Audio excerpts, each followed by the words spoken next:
Na orixe e o fundamento de toda obra literaria é de carácter individual, é psicolóxico.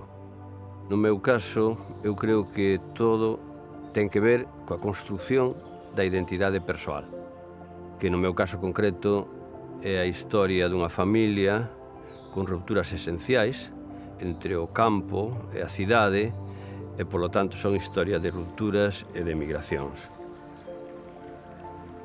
Hai un libro meu que é 7 palabras que precisamente é o intento de reconstruir unha historia borrada que era a historia do meu avó, a historia da familia paterna. Cando reflexiono tamén sobre o que escribo, doume conta que cando fago a biografía dos personaxes que me invento, teño que construírlle unha historia personal e familiar no que a guerra civil e o franquismo é esencial. Coa imaginación o que fago é escarbar no que hai realmente a historia do meu país.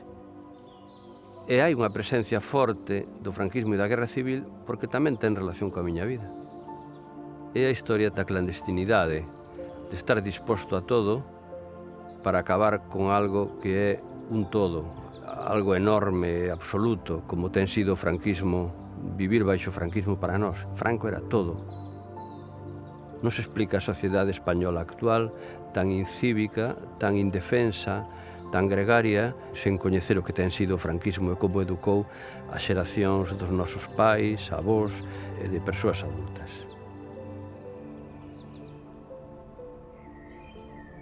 Moitas veces a literatura é quen de desenvolver e de darlle corpo a cuestións que lle interesan á sociedade, mesmo temas candentes relativos ao seu pasado, non?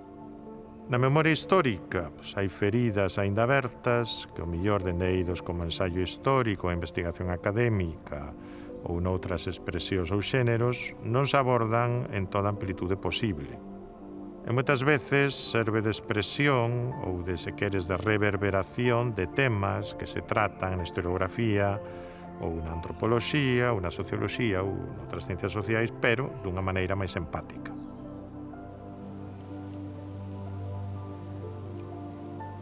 A memoria é fundamental en todas as obras literarias, mesmo nas que poden parecer máis intrascendentes ou de entrada menos memorialistas. Non deixa de ser un fermento do pasado, daquilo que escoitamos e do que vivimos, e ten mecanismos ás veces sorprendentes ou mesmo secretos. Funciona como un iceberg. Aparece un pico por riba da auga, pero hai unha grande masa oculta por baixo que pode revirarse e saír á luz.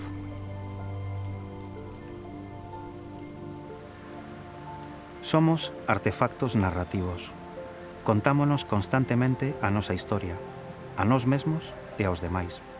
Unha narración en continua reinvención.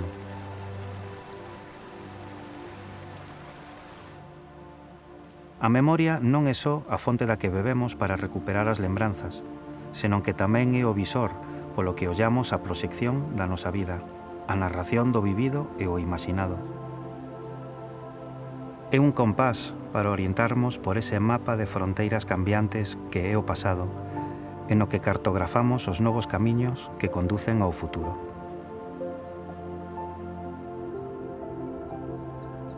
Eu creo que en toda a literatura que fixen hai un afán de intervención fora do texto, de intervir na realidade que me envolve.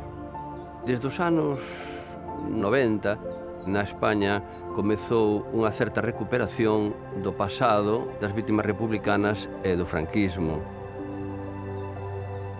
O verdadeiro tabú na España contemporánea aínda hoxe segue a ser dicir os nomes dos asasinos.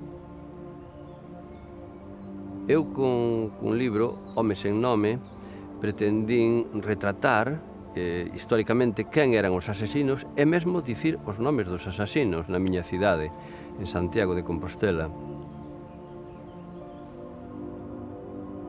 Galicia non sería o que é nas últimas décadas sen a contribución da emigración. Para moitas familias supuxo separación, pero tamén oportunidades que no lugar natal non estaban dispoñibles. En particular para moitas mulleres, que en pleno franquismo vivían unha situación moi distinta á de hoxe, como se fosen cidadás de segunda, e a elas a emigración deulles un novo comezo e outras opcións de dignidade. Na miña familia, os feitos importantes das nosas vidas sempre estiveron moi condicionados pola emigración das xeracións anteriores. Era unha historia, a da miña familia, que eu precisaba contar. Primeiro, porque necesitaba explicarme a min mesmo, entender como esas decisións foron tan determinantes na nosa vida. E tamén porque pensaba que había moitas persoas que viviran situacións semellantes e que podía ser interesante confrontar as súas lembranzas, as nosas lembranzas. Para o último libro, Un señor elegante, encontréme cunha historia familiar distinta. Tiven que reconstruir a historia dunha familia que non tiña claro o que acontecera na xeración anterior. Era unha familia ben asentada socialmente, que tiña unha conciencia da súa historia familiar chea de éxitos sociais, culturais, profesionais, e, sen embargo, non sabía ata que punto o seu pai se comprometera coa resistencia contra o franquismo e comprometido realmente coa guerrilla na posguerra. Foi interesante ver como tiveron que asimilar isto, que era unha nova historia da familia. Digamos que con este libro modifiquei a historia dos seus maiores e a súa propia historia. Foi interesante como a literatura modifica tamén o noso pasado. Este libro modifica a idea establecida que ten a propia sociedade galega de si mesma, de ser unha sociedade atrasada, agraria, unha sociedade identificada coa emigración, cando realmente esta era a historia dunha familia burguesa, unha familia europea, formada en Alemania, unha familia galega, pero unha familia do seu tempo. Entón tamén rompe esa identificación coa idea de que os galegos como identidade identificado cunha clase social únicamente, non? A miña experiencia últimamente dime que hai máis riqueza literaria cando queres contar a realidade e non cando inventas a ficción. De feito, teño unha certa crise de credibilidade da ficción. Un historiador ten que filtrar, ten que escolmar o que paga a pena ser contado, ten que contextualizar e sintetizar e ten tamén que interpretar con coñecemento e intuición. E a maiores, contalo minimamente ben. Na recuperación da memoria histórica hai, sen dúbida, avanzos, pero posiblemente máis lentos do que cumprirían. Hai que lembrar que en case todas as sociedades, e mesmo as que pasaron ou pasan por seren máis avanzadas neste aspecto, estou a falar, por exemplo, da Alemanha, a creación dun relato crítico sobre o pasado dictatorial recente ou sobre os grandes traumas do século XX e que fose aceptado por sectores amplos da poboación levou bastante tempo, ás veces moito tempo, case 40 anos.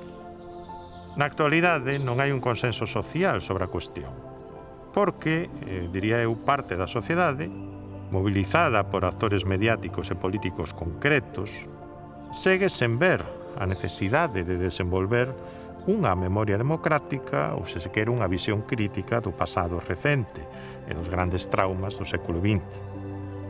Tal vez vívese isto en Galicia con menos acritude do que noutras partes do Estado español.